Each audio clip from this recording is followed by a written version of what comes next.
Hello and welcome to Social Media for Humans, the podcast that empowers you to do social differently.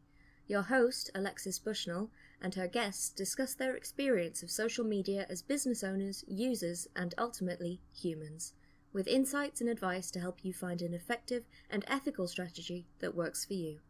Grab yourself a drink and join the conversation. Hello. I am here with fabulous Colby. Do introduce yourself. Tell us who you are and what you do. Yeah, hi everyone. My name is Dr. Colby Zongol. I go by pronouns she, her, doctor.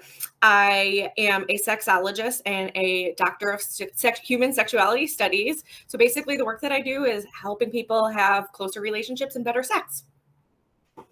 Which is, I think a lot of people are going to think, well, that's great, but what does this have to do with social media? Yes. So tell me why you are passionate about having this conversation about sort of the intersection of relationship and sexuality and social media. Yeah, because I think they do intersect like a lot, even if we're not necessarily like thinking about how they do all the time. But social media has really changed the way that we interact with one another and how we connect with each other. I think just about so when I say sexuality and relationships, that isn't just romantic relationships or sexual relationships. It's really all relationships. So if we think about the way we interact on even a day-to-day basis with folks using social media, sending memes to our friends, like tagging people, demonstrating the kind of relationships we are in, like highlighting those relationships, meeting people through social media. I think we're at an age right now where a lot of us probably know folks who have like begun relationships, whether they're friendships, business partnerships, romantic relationships, marriage. Like I know, several of my friends who have gotten married, met, using like Tinder or other, online dating and those are social media platforms too, right? We don't always think about that. But then even like I think about, and one of my colleagues actually did a study about this recently too, about like how our social media usage can also like interfere with relationships that we have, or like change the way, like, thinking about, are we looking at our phone all the time instead of connecting in person with the people nearest to us? I'm sure a lot of us see this too at restaurants. You go and you see like the whole family like on their phones instead of having like one-on-one in-person interaction. I think we talk about the way like we think about body confidence and sensuality, like folks like posting on social media. Think of OnlyFans, which is also social media, right? All of these different ways. So I think there's like so many different ways where these like fields like interact, and I'm really like excited to like dig in a little more. Yeah, and I think it's really interesting you say it has changed the way that we interact, both online and offline. And again, I think this is something people really like to have, that distinction of like my online life and my offline life. Right. But actually, they are largely the same thing. There Yes. is definitely so much overlap.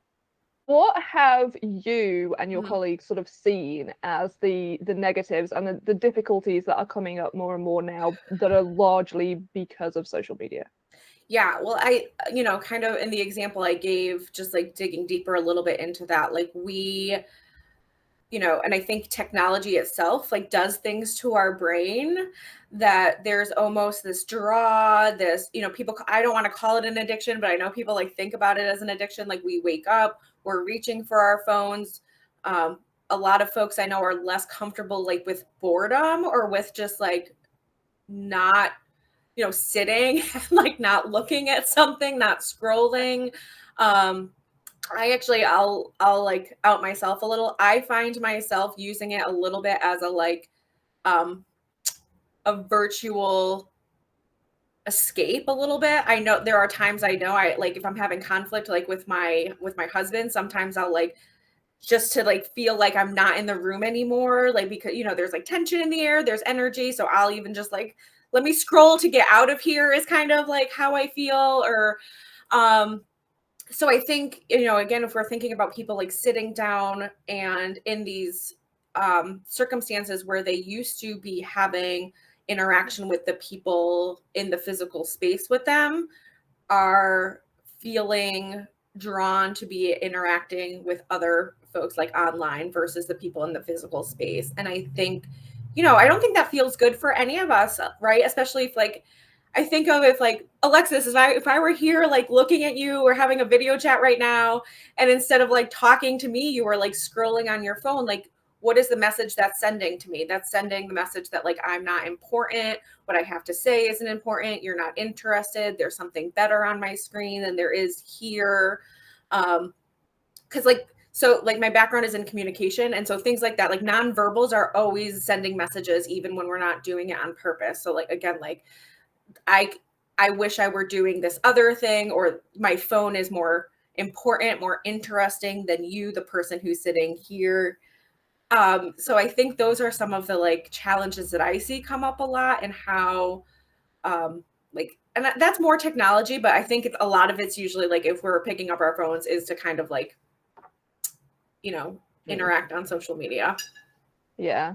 I'm interested whether you think that that is largely because it is, or it feels easier on social media. Because I am going to put my hand up and say, okay, I'm an introvert. I'm also a millennial. Yep. And I am not great at the peopling. I am great at peopling. Yeah.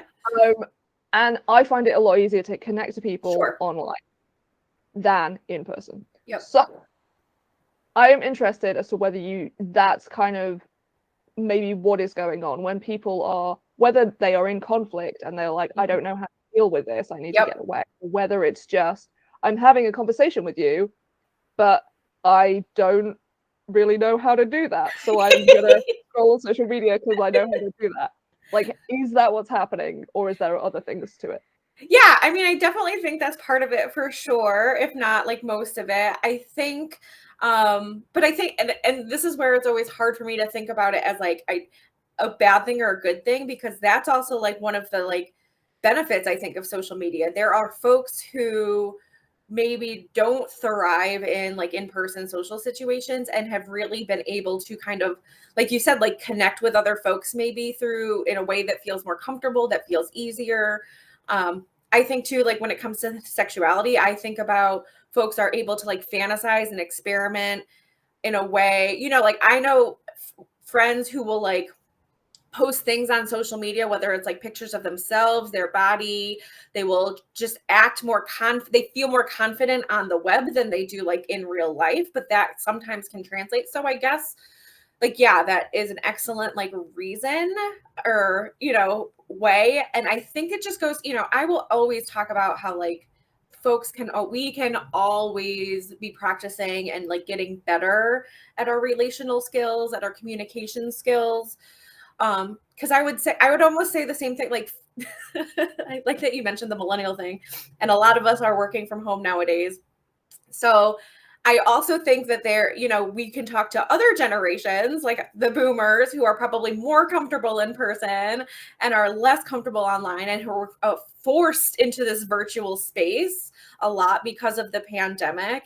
And they're having to learn the opposite, like how to engage in a way over technology, whether it's social media or even like, Zoom or Teams or other platforms they're using for work, where they don't feel as comfortable, and we're watching them kind of get more comfortable. So I definitely think both of these realities are very true, and we all probably have like growth that we can do to make all of these relationships, and that's kind of the work that I do, right? How we can like make all these relationships more intimate, more connected, more appealing, more satisfying. Yeah. So on that note then, do you feel, because I know there are a lot of people who are of the opinion that sort of the communications that we have, the friendships we build online are not as important. You can never know somebody the same way. It's not the real deal. And I think a lot of this shows up when people sort of meet someone who they've known online, offline. Oh, the and everybody else is like, oh, you're real friends now, because you've like been in the same physical space. And it's bullshit. I am interested, do you think that is the case? I mean, no. So I think a lot of, and this often happens with anything we think about in terms of like sexuality, right? Is like we tend to place our judgment based on our own like biases on things. And I will say, like, one of the things I often teach is like the relationship rules are bullshit. I know I already said bullshit, but that's because and that's one of them, that like our real friends are only friends we can touch in person. I think it's just different. So that, you know, I think there is truth in that people we are able to interact with, there is richer communication in things like seeing somebody in person. But technology has almost changed that, because so many of the things where we used to say relationships over technology used to be just by like telephone, or like it wasn't this video chat. So like we were missing a lot of the nonverbals. We get a lot of those now when we talk about video chat that we didn't get before. You know, texting isn't a really rich communication channel because you don't get a lot of, again, like the nonverbals, the nuances and changes in like tone and inflection and things like that you hear in voice.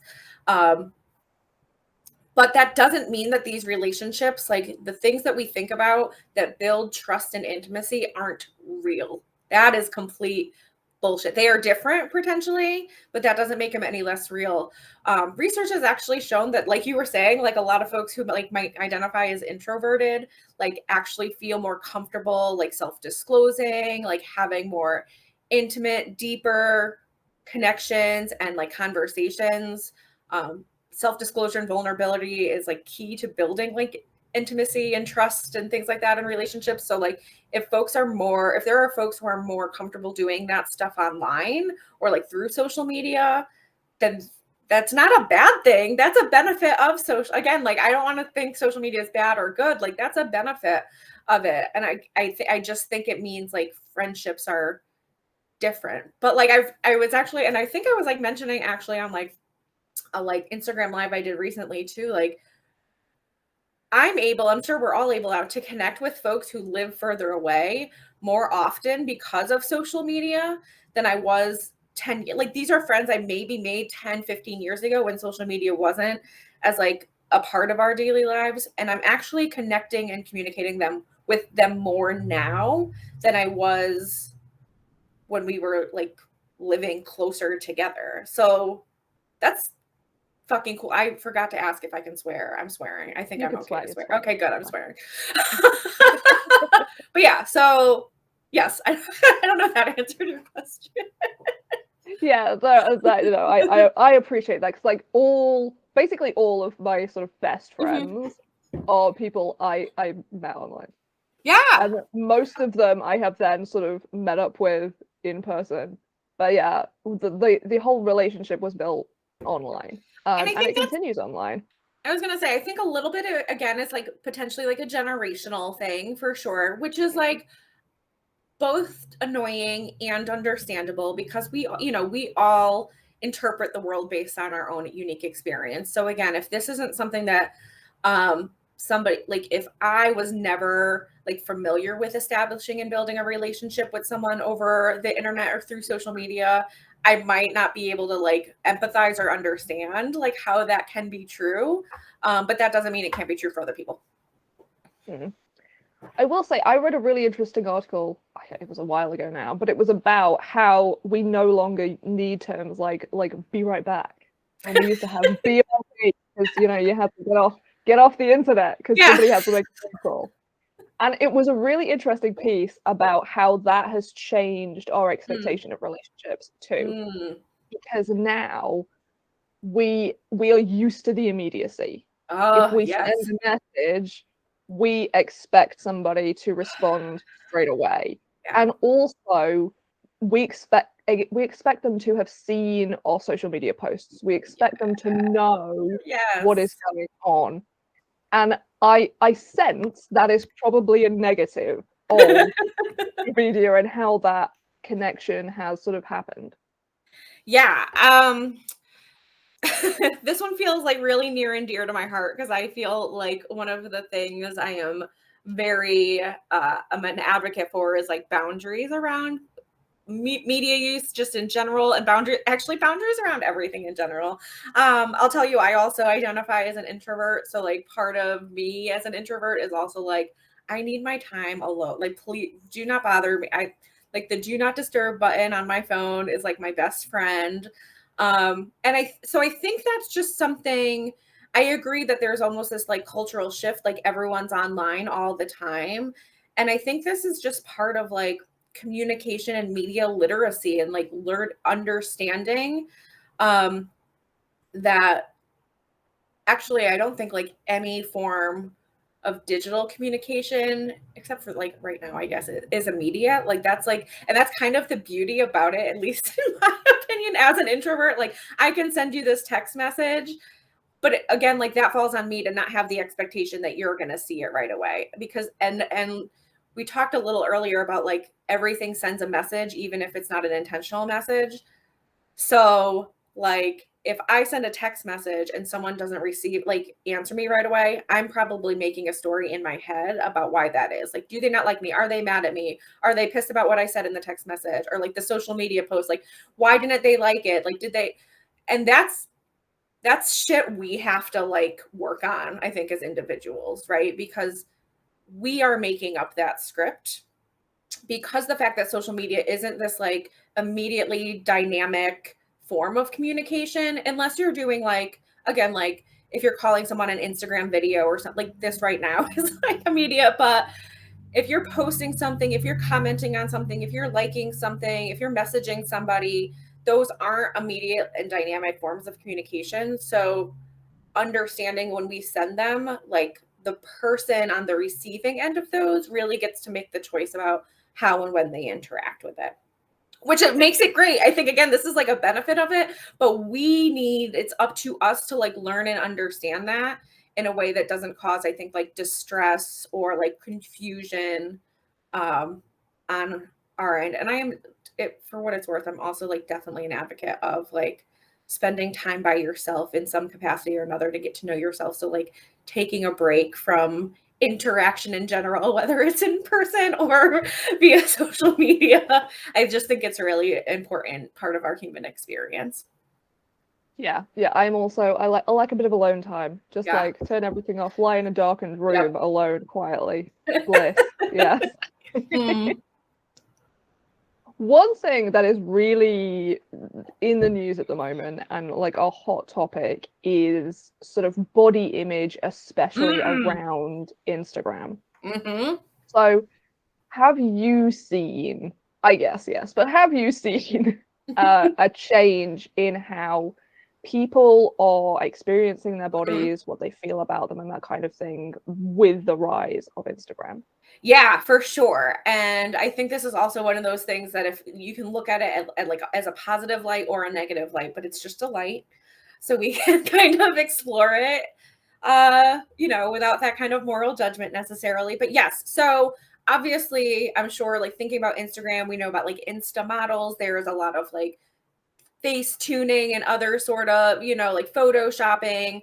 That can be really hard for folks in real bodies who like are seeing things that are not real and having those like expectations and looking at like what types of bodies are sexualized, what type of bodies are getting the likes, are getting the comments, are getting the fire emojis, things like that. But I think and this is where I'm going to come back to, like, I think it's like about social media literacy, like, and learning to get it to work for you in a way that works for you. Because what is cool about Instagram, and actually it's something that I can, I'll admit self-practice, like I did a few years ago, is that you really get to curate your own feed. Not completely, because we know they're throwing in those suggestions, but those suggestions are literally usually, come from things you already follow. So just being one of the things I often like teach a lot of my clients when it comes to like social media is to curate a feed that makes you feel good. So, not following accounts that are showing bodies that make you feel bad about yours. Like whether that for me, that was like showing accounts that promoted bodies being attractive and sexy and pretty and cute that looked more like mine. There's literally like theories about this. It's like escaping my mind. Cultivation theory. Cultivation theory literally says that the media you consume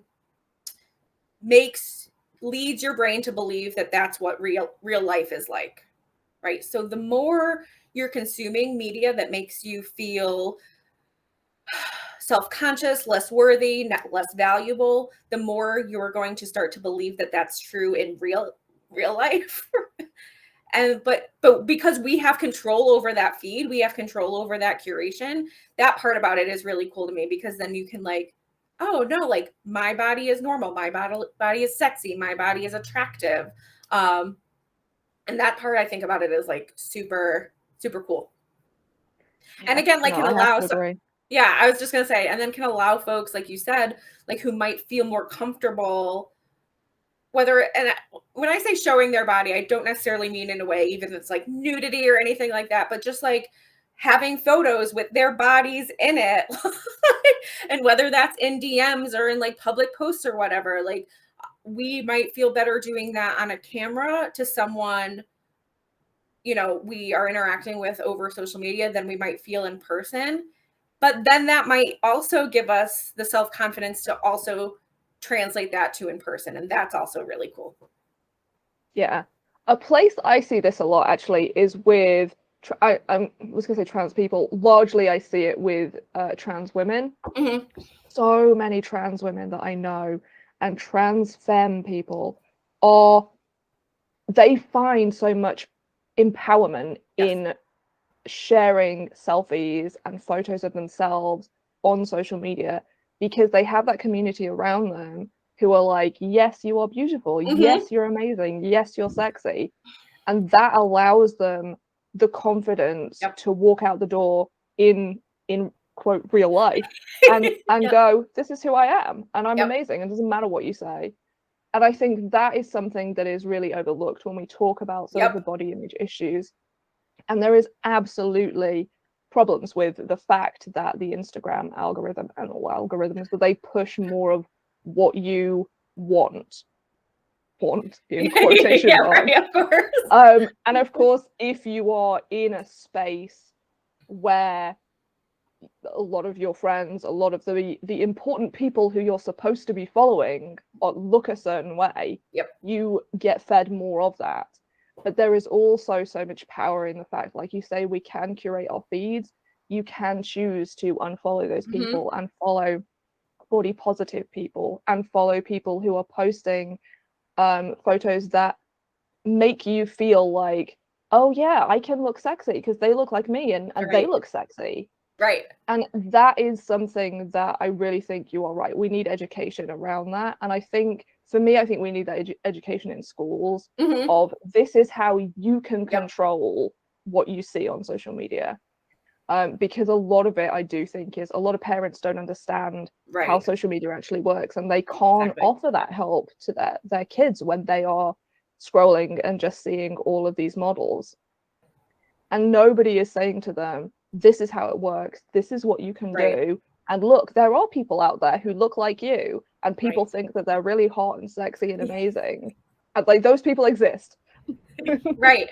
And what you mentioned too is really, like, I think about like 20 years ago when you had, you know, folks who might have been, you know, very unique in their own like real life community, like say a fat trans Black femme might be the only fat Black trans femme in their town, but they can find people similar to them in, you know, the virtual community in social media space and have that sense of community that they might not have been able to find, you know, in their, like 20 years ago, they might have felt very isolated and alone and like they were the only one and not able to find it. And that, I have a lot of privilege that that's not usually my experience as like a white cisgendered straight girl, but like I can appreciate that for other folks who might have otherwise without social media felt very, again, like, and if we're not seeing that, we often feel like we're at a deficit or we are a deficit, and that is not inherently, again, not an inherent truth. That is bullshit, but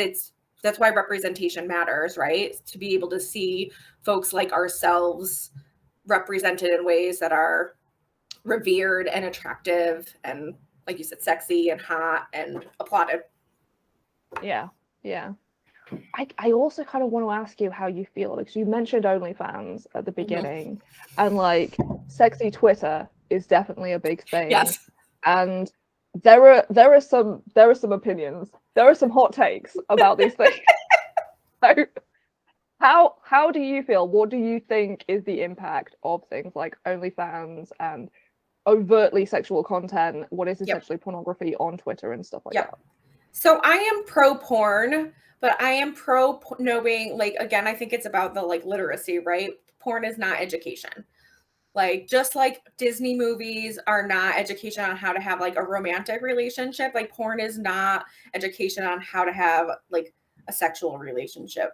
But so like, as long as I think we know and are able, again, I think this is something that should be taught like at a younger age, because a lot, children do have access to the interwebs and to these things. And without the skills they have to like be able to understand that, like, it is totally okay and normal to be curious about these things. And if you're not learning about them from other places, like, this is the place you're going to learn about them. And that's kind of what we don't want, right? We want them to be able to like learn the education in other places in more credible, more comprehensive arenas. But especially here, I don't know what it's like for you in the UK, Alexis, but in the United States, like, we are largely anti-sex ed, not anti, but the sex ed, at least the formal sex education kids are getting for the most part, is pretty shitty. So obviously they look to porn. So we should just start understanding that people are going to be exposed to these things. So how do we prepare them to be able to take in this information, this pornography, in a way that they can understand it and kind of, critique it or look at it like critically, not necessarily like the angles, like not the cinematic, but and for honestly, I also think OnlyFans is great because it's giving the money back to the creators, back to the sex workers, instead of other places like Pornhub that tend to, like, take all the money for themselves. Like, and sex workers deserve to be paid for the content that they're creating. So, and I know a lot of them use Twitter because Twitter is pretty lenient versus other social media platforms, but more power, get that paper. Definitely. And I think actually OnlyFans is a really interesting case, I think, because there is also that relationship building portion with the people who are watching, which has not been the case with what would be probably mainstream porn. Whereas before, you bought the magazine or you watched the free video, but who knows where it came from. It was just you consuming that content. It was very much a using it with a result in mind. Yes. Whereas OnlyFans has kind of shown how much actual connection matters in sex. Even if you are somebody who is all about the no strings sort of sex and enjoying that, there is obviously a real human desire to actually get to know on a slightly deeper level the people who you want to have those sexual relationships with. So how, sort of, what are you seeing around that, and what do you think about that? Well, I think it's actually, that's really, I'm just like excited that you said all that, because that's very true.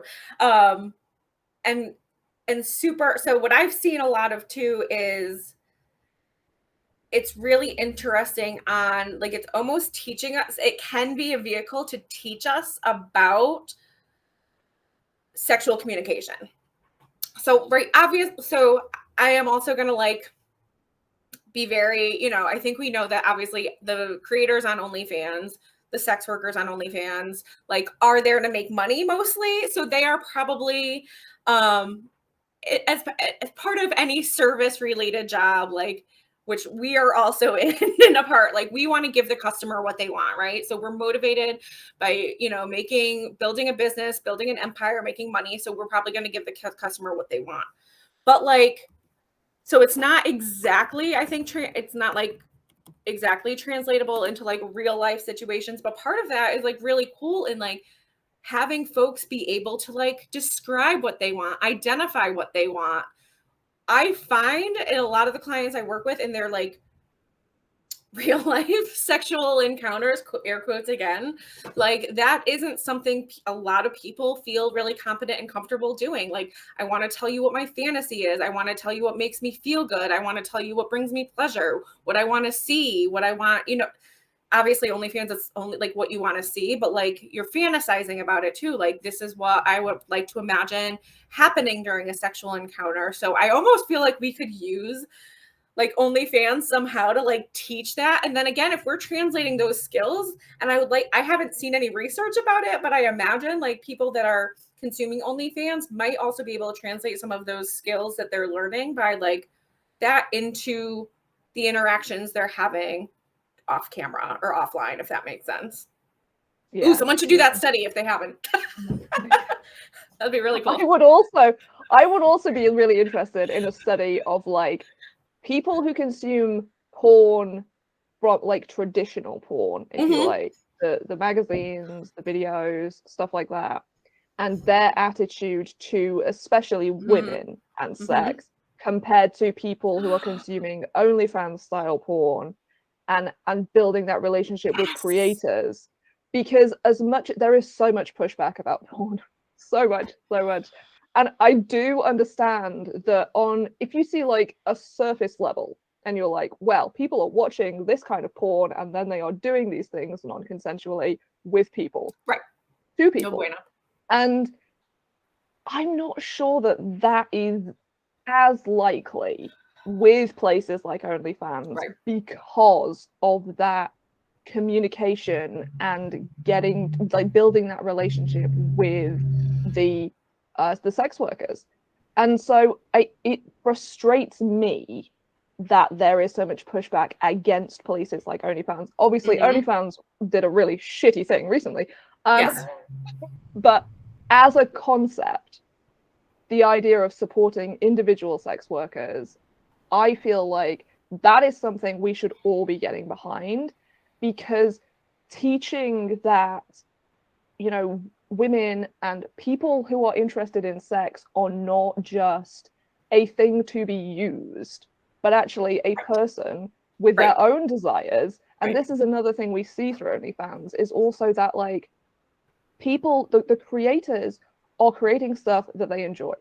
Yep. They have so much power to say, yep, no, I don't do these things because I'm not into them. And if you want those things, there are plenty of other people who will provide them. And so there is also this inbuilt learning of, I can ask you to do something and you can say no. Yep. And you can be into things that I'm in, and also things that are, not everything that I'm into. Yep. And learning that sexual people are also whole human beings, and being okay with that. Yeah, I think you bring up like a really excellent point, and I was thinking almost about like that not humanitarian, but that humanistic, whatever it is, like realizing that they're humans, right? And that comes into like, thinking about human connection and intimacy building and building relationships too. Like, we are more likely to relate to, empathize with, have like affinity for folks who we like know. I mean, this is literally why we do icebreakers during like team building and things like that, right? Like when we can see something in them that we see in us, and that's harder to do, like you said, with someone that's just on a screen, not interacting with us.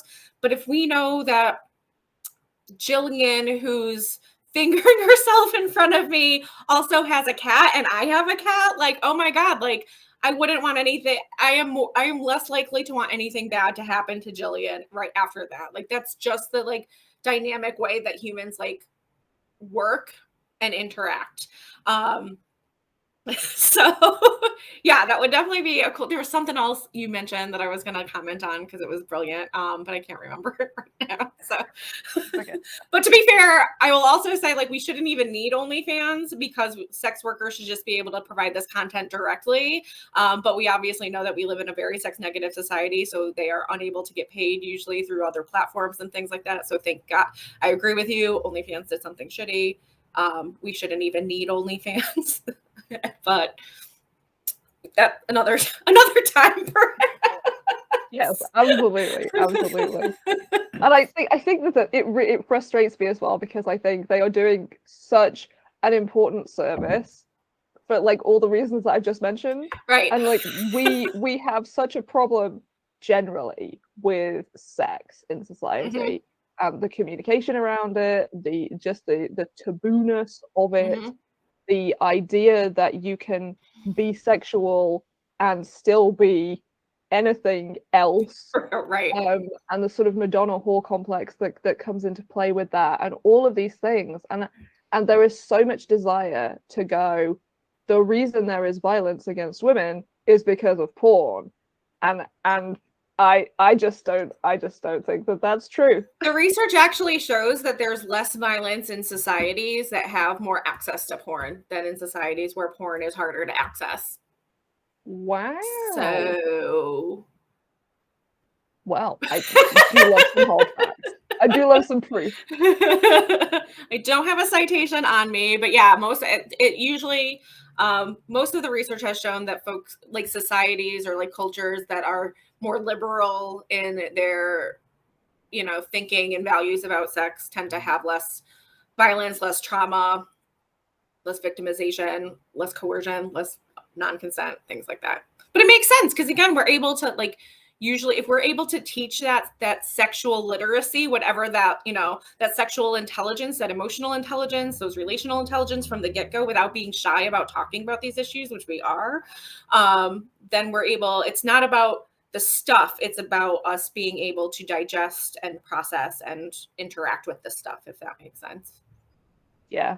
And actually, kind of related to that, I wonder what kind of things you're seeing around like romantic sexual relationships, because there seems to be, from a layperson's perspective, there seems to be an increase in people cheating, in people figuring out, and I'm not saying the figuring out is bad, but figuring out that they actually enjoy something through enjoying it with somebody else without the knowledge or consent of their partners.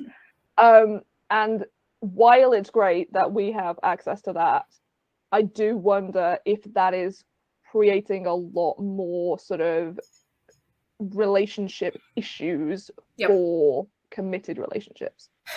Yeah, so I don't think I would say that there's more cheating happening nowadays. Actually, one of I'm going to get a little bit nerdy here.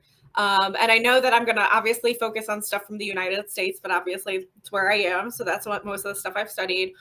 But I think I'm going to get this a little wrong, but in the 60s, I don't know if you've heard of Kinsey, but there's a Kinsey Institute. Kinsey was one of the first like sex researchers that got a lot of like exposure. And he did this really cool, I'm going to get all the like specific details of it wrong, but that it doesn't matter. Him and his team surveyed tens of thousands of people about their sexual behaviors, and he ended up like publishing these 2 books, The Sexual Behaviors of Men or something like that, and The Sexual Behaviors of Women. And it was very taboo at the time, but it basically showed that like all of these things that no one thought was happening, like infidelity, sex before marriage, masturbation. And this was the first time people kind of started to talk about it at a societal level. So cheating has been happening. I think Esther Perel does a TED Talk where he says something like, cheating has been happening since the day like monogamy was born. Like, it's just like so, but I do think there is, like you said, like there is more acceptance and openness for folks to engage in behaviors, relationship formations, attractions, that whatever that they like, it's not all just like cisgendered, straight, missionary style after marriage like sex anymore, which is like fantastic. Like, and I think this has been I know this has been happening for centuries. We just didn't, again, like talk about it. It's kind of like the same thing, like the squeaky wheel gets the most attention. Like the things we're talking about become that cultivation thing again. The things that we see are what we believe reality to be. We aren't able to see everything. And because there's more like acceptance of it, people are more comfortable talking about it. I think because even there's, I've seen, like, for the anti-trans movement, I've even seen like conversations, like talking points that say like, well, why are there so many trans people nowadays? We didn't have this many trans people 40 years ago. And it's like, yes, we did. They just weren't out. Like, they were hiding who they were, and they were miserable and sad and not living their truth and committing suicide and, like, you know, depression. Like, it's not that there's not more gay people than there were years ago. It's just that there's more acceptance, like, people. So again, there's like not more open relationships now. There's just more people talking about it, which is like great, because I think it gives folks, you know, one of the things I often work with my clients is literally like this idea that we are, you know, kind of socialized to believe that this is how we're supposed to be when it comes to love and sex. And the truth is that there's I'm doing hand gestures, which is unhelpful for a podcast, but like I'm doing very large, wild, big hands. Like, there are so many, our options are abundant and endless and infinite. There's not just one path we have to take in terms of our life when it comes to love and sex. And I think that's great. I do obviously think like it can be challenging to deal with.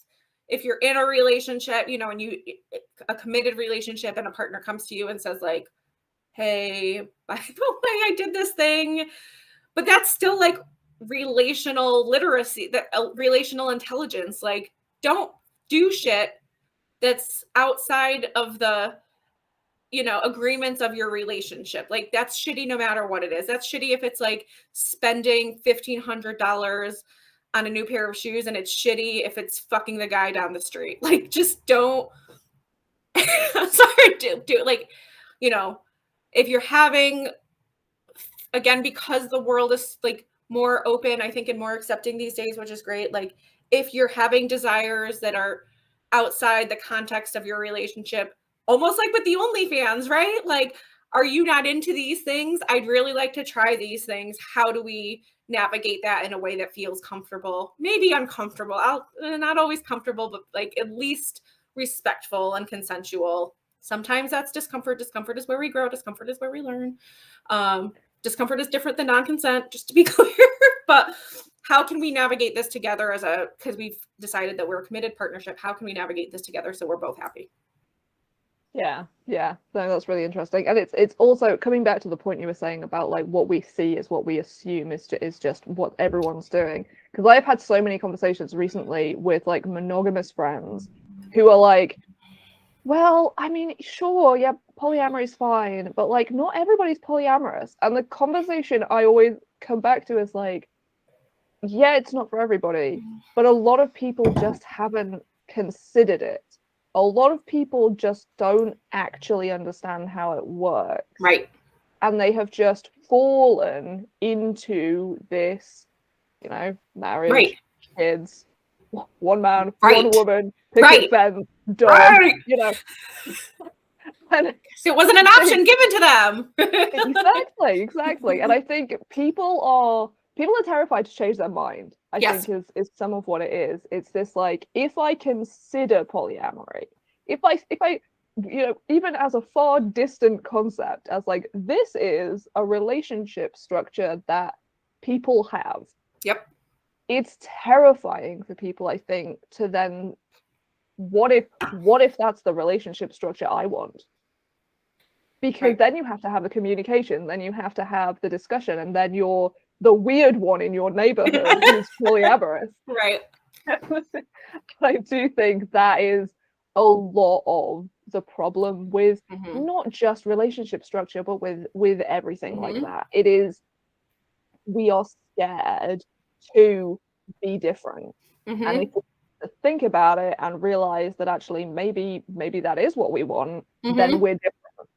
Yep. And I will, like, this is, if I am working with someone and we're talking about stuff like this is where I will push that I almost can guarantee that the reward of living your truth and the reward of living a life, a love life, and a sex life that feels authentic and true and amazing and mind-blowing is worth all the risk of that discomfort. And like, when I work with, like, one of the things we do is like talk about how to like navigate that discomfort. So I do definitely think the risk is like worth the reward. the cool thing is, I think, and one of the benefits of social media and how we can use social media to our advantage in exploring things like this is, like we mentioned, curating a feed or curating an experience in social media and finding people that are living this way that we might be curious about, whether it's, like you said, polyamorous, whether it's, non-binary, whether it's dating a woman, I don't know, whatever it is, something that we're curious about and we think we might want to explore. We can find community in, like you said, a social media community. We can connect with folks. We can learn from them, folks who are a little further down the road from us, maybe. We can get advice for how they might have navigated that. It just really opens up a lot of these options that can make it, yes, it might be uncomfortable. Yes, it might be scary, but we can use social media to our advantage to make it a little less scary, which I think is really cool. I think the great thing about it as well is that if you do start following people who you're like, okay, maybe I will consider this thing. Maybe I'm just going to follow some people and see what they're saying about it. It's a really safe way to engage with the idea of whatever it is, because you have that distance. Nobody is sat in front of you talking to you about what are your feelings about it, and this is my experience with it. It's a really good way to just see what is really happening a lot of the time, like how it's playing out for those other people, and to kind of let it just wash over you and just let yourself sit with it and go about your day and see if you think about it and see how you feel about it, without the pressure of you need to make a decision of what will it mean if I make this decision and all of that. And not feel like the weirdo so much, because you can see that there are other people out there like having this very similar experience that you are. Yeah.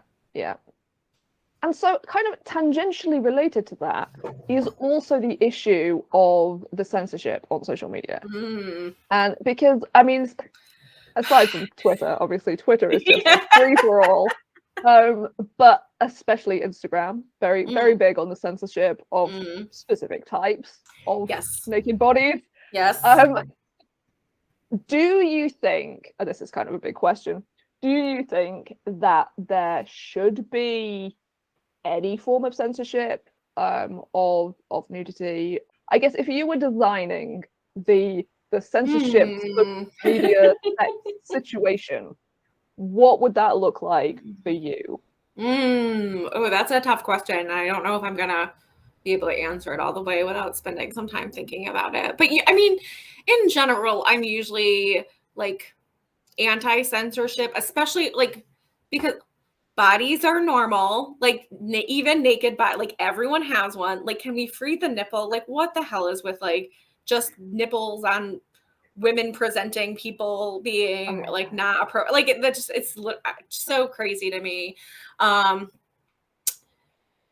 I think even going back to what we were just saying, like if we were able to be exposed to a more diverse, more open experience, like right from the get-go, we might not be, I'm just going to throw ages out there, 30 years old in a monogamous heteronormative like relationship with 2 kids and a dog and wondering if we should be a kinky polyam lesbian. Like we might, if we knew being a kinky polyam lesbian was a thing because we saw that on social media starting from the time we started using it, we might, if we knew those options were available, we might not be stuck now and having to like change.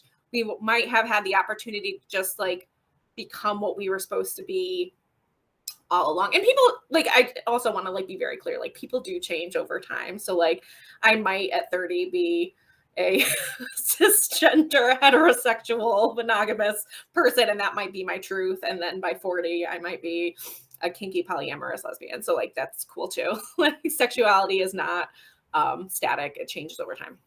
But in like we might not, end up in these lives, these sex and love lives that aren't supposed to be for us because we didn't know any better, if that makes sense. So I don't know if I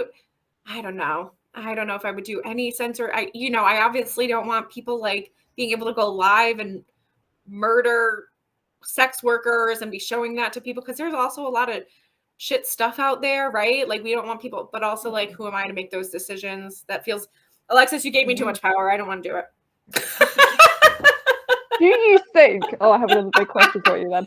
Do you think that, because for me, I see the sexualization of specifically female presenting bodies as just directly tied to violence against women. Yes. And I do, like, for me, I think that if we, as a society generally, could look at naked female presenting bodies and just go, oh look, it's a body. Yep. And not, it is inherently sexual. Yep. There would probably be quite a dramatic decrease in violence in that area. Yes. Do you also see that? Yes. All that facts. Tell me those facts. Yes, absolutely. And I think like even going back to some of that research I was talking about earlier, like other, societies where nudity is more accepted, just tend to be more sex positive in other, facets as well, but there typically is less violence. Because again, it's not this like mystery thing. It's not this objective. It's not an object. Like if you saw your mother's cooter all day, all the time while you were growing up, you wouldn't necessarily like see a cooter in Playboy and be like, oh, that's, Playboy is meant to be sexualized, so like that's okay. But like you wouldn't see every cooter. I should be saying vulva and not cooter because we should use regular terminology, but I like a lot of words. But yeah, like it just, and I think of when this even comes to, so it comes to society and the idea of censorship and what's okay to put, on billboards and, in social media and on commercials and things like that. But it also like, this is where I'll throw out just a like note to parents. It also comes like on how we raise our children in the home. And often I will say like, this is sometimes very hard for parents to think about and maybe to change because it likely or could be very differently than they were raised or like how they were known. But like,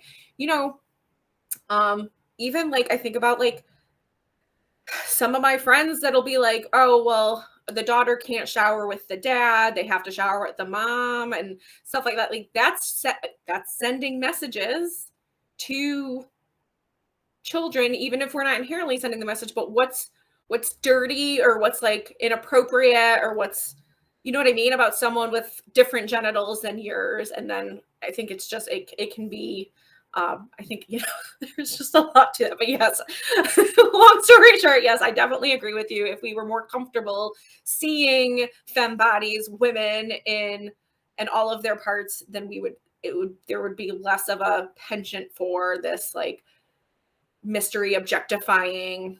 It is really frustrating though to see like the conversations that happen around these topics. And the discussions are just so often so surface level and so, well, this is my knee-jerk reaction, right? And therefore that is how the legislation should happen.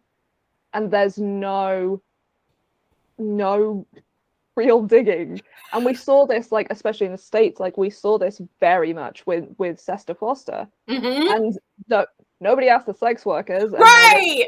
There's an increase in sex trafficking, and every sex worker I know was like, this is what is going to happen. Yes. And everybody in the government was like, this is going to protect the sex workers and the trafficked kids. No. And I think that's like like to bring up too, like a lot of folks don't actually know that there's a difference between sex work and sex trafficking. So I'm just like going to point that out. Like I don't, your listeners might, but if they don't, like sex trafficking and sex work are two very different things. One's consensual, one's not. So like, and that's often, but they often get convoluted, I think probably intentionally by folks in the legislature. Because if you're trying to protect sex traffickers and harming sex workers, that's not helpful. That's yeah. And you're also not actually protecting sex traffickers, folks who are victims of sex trafficking by the things you're doing. You're just making it harder for them to be safe. Okay, sorry. Yes. Yeah. Yes, it comes down to, a lot of things, again, like we live in this very sex negative, shame-based like society, which is a product of these very puritanical values with which at least like the United States kind of started. I know we say there's a separation of church and state, but there is very much not in practice. And this is not even me bashing religion. Like, obviously, like, folks are free to practice whatever religion feels best for you, but that doesn't necessarily mean the religious values that work for you should be like mandated for an entirety of people who might have different values, and that's okay. Yeah. This has been such an interesting discussion. I agree. Thrilled that you have been on the podcast. Honestly, this was amazing. Are there any tips that you have? I don't know, I guess like 3 top tips to help people have healthier relationships and also like with social media, like to not allow social media to impact negatively your relationships and to use it positively for you? Yeah. So my number 1 tip is like curate your feed, like be intentional about the feeds. And this can be on just, I'm not familiar with every single platform. Y'all, I'm not on TikTok, so I don't know how it works, but I know at least the platforms I use, like Instagram, Facebook, like there are measures you can take to like curate your own feeds. Like you can say you don't like something, you can follow certain people, you can like certain content, like you can do all that. So I would definitely do what I usually call like a social media audit. So you can make sure that the feed is one that's serving you best and making you feel like your best self. In terms of relationships, I think I would actually like have discussions in the relationships that are closest to you about what feels good for like social media use. And so I'm thinking, obviously, I'm gonna be honest, like I'm thinking that means like in person, but I think also if you have like these relationships that are mostly online, like talk about like what boundaries are for you, what would feel good for you, and then what would work for the relationship. But sometimes just having that, like, I don't want to call it a contract because a contract feels really stiff and boring, but almost like a shared agreement that is very explicit. So, Alexis, you said you have a lot of relationships that have like been established and like are primarily, you know, through social media and online. So I mean, so like, you can tell me if that, but Eva's like, I'm usually available between 8 a.m. and 10 p.m. or something like that. Like, so if you message me off those times, feel free to message me or whatever. But if I don't pick up, it's not you, it's me. Like something like even things like that. Like, because I do think there is a real, I think, and then my third one is going to be, I do think there is real value in, I don't know if this is even with social media, but all relationships, like spending time by yourself. Whether that's, I always talk about how no matter how comfortable we are with those closest to us, we are never, I promise you, never as comfortable as we are with ourselves. Like, but even like, you know, I like to think like with my husband, I'm like, I obviously would say I'm super comfortable with him, but like, he's not in the house and like, I will walk from the bathroom to the living room with my panties down. I might not do that. Like I will like go get my, like stupid stuff, but like I talk about it a lot for masturbation, like try things out on yourself before you're with a partner, because you won't have to worry about them and them experiencing pleasure and them feeling like you're ignoring them. Like, so spend time with yourself, social media audit, and make agreements with people you're in a relationship with about your online versus offline time. Boundaries. That is fabulous. Boundaries. We love boundaries. Actually, I will say with one of my best friends who I met online, we do have like an overt understanding that we have had the conversation that if they can read the message, Yep. they might not reply because they do not have the capacity. Yes. And that's fine. And sometimes they will literally like send me their Instagram stories and be like, just a link to their Instagram stories, Yep. or just a message that's just like, watch my Instagram stories, because they don't have the capacity to reply to me, and that's fine. We have that understanding, but I think it is so important, like you say, to actually have that discussion so that you know what is expected and what is happening.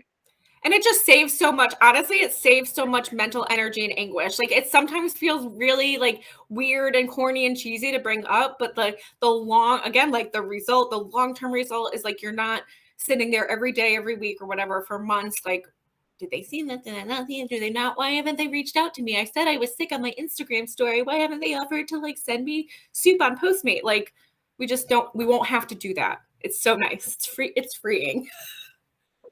It is. It is. If people want to learn more about relationships and sexuality and all of that really good stuff, where can they find you? I am on Instagram a lot. I actually do a hump day Q&A every Wednesday. My handle is Dr. Colby Z. So on every Tuesday, I post a story with a question box in it. And then Wednesday, I go live on hump day and answer the questions anonymously. So that's usually really fun. And then my website is colbyzongol.com. Easy enough. Fabulous. I will put all of those links, and Awesome. I will also contact you and ask you for those sort of studies and stuff, so people can check the receipts and all that kind of thing. I love that. They will all be in the show notes. Thank you so much for being here. This has been an absolute pleasure. Thanks for having me, Alexis. This was a great conversation. So fun. If you want more regular reminders to find your own way to use social media, follow Alexis on your social platform of choice. All the links will be in the show notes. Until next time, be a human.